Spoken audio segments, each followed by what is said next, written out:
जय हिंद साथियों, ये सिंधु घाटी सभ्यता का हमारा दूसरा पार्ट है और ये आने वाले सभी एग्जाम के लिए काफ़ी ज़्यादा इम्पोर्टेंट टॉपिक है। तो चलो देखते हैं आज का हमारा पहला क्वेश्चन क्या है। मुर्दों का टीला, इसमें कह रहा है मुर्दों का टीला निम्न में से किसे कहा जाता है। तो इसका आंसर हो जाएगा ऑप्शन नंबर सी, मोहनजोदाड़ो को। अगला प्रश्न देखते हैं, चावल के साक्ष्य किस हड़प्पा कालीन स्थल से मिले हैं। तो इसका आंसर हो जाएगा ऑप्शन नंबर ए, लोथल से। तो चावल के साक्ष्य कहाँ से मिले, लोथल से।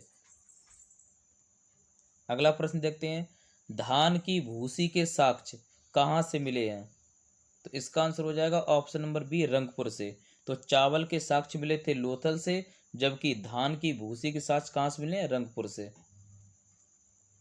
अगला प्रश्न देखते हैं, किस हड़प्पा स्थल से हाथी दांत पैमाना मिला है। तो इसका आंसर हो जाएगा ऑप्शन नंबर सी, लोथल से। तो हाथी दांत पैमाना कहाँ से मिला है, लोथल से।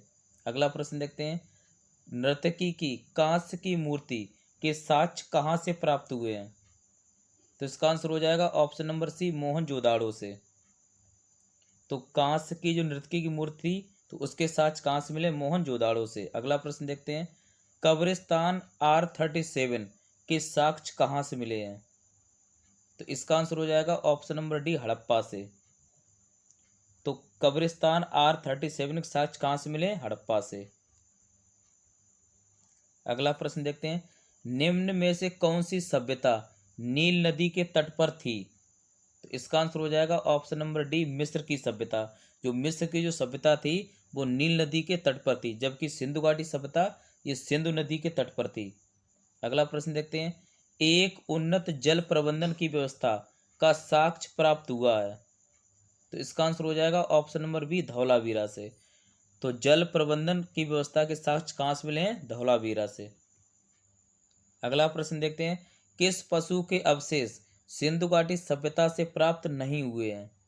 तो इसका आंसर हो जाएगा ऑप्शन नंबर ए, शेर के। अगला प्रश्न देखते हैं, दाढ़ी वाले पुजारी की मूर्ति कहाँ से प्राप्त हुई है। तो इसका आंसर हो जाएगा ऑप्शन नंबर बी, मोहनजोदाड़ो से। अगला प्रश्न देखते हैं, निम्न में से कौन सा स्थान पाकिस्तान में स्थित नहीं है।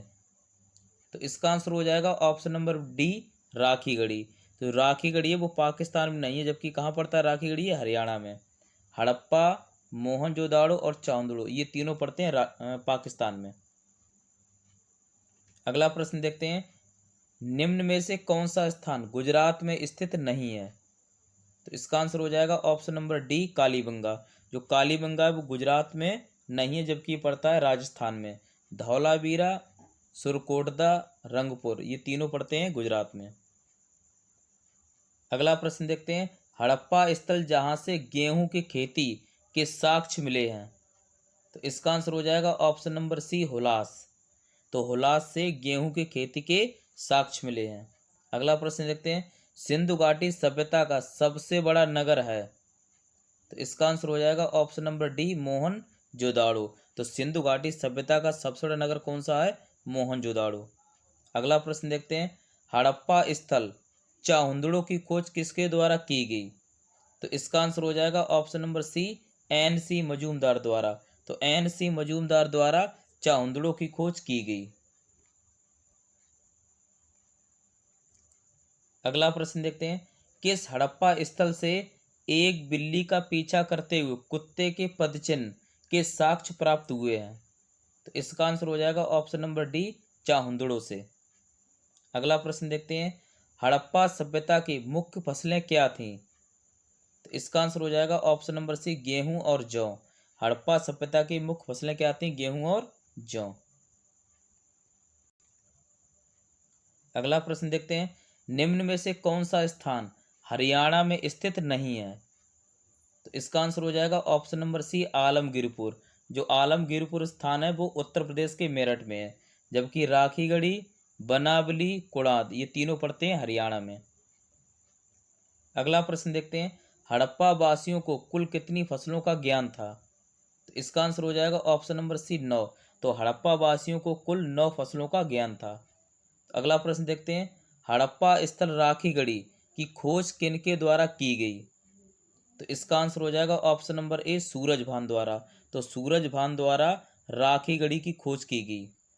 तो आज के हमारे कुछ क्वेश्चन थे जिन्हें हमने कवर कर लिया। अगर वीडियो अच्छा लग रहा हो तो कृपया लाइक करें, शेयर करें और चैनल को सब्सक्राइब भी करें। जय हिंद।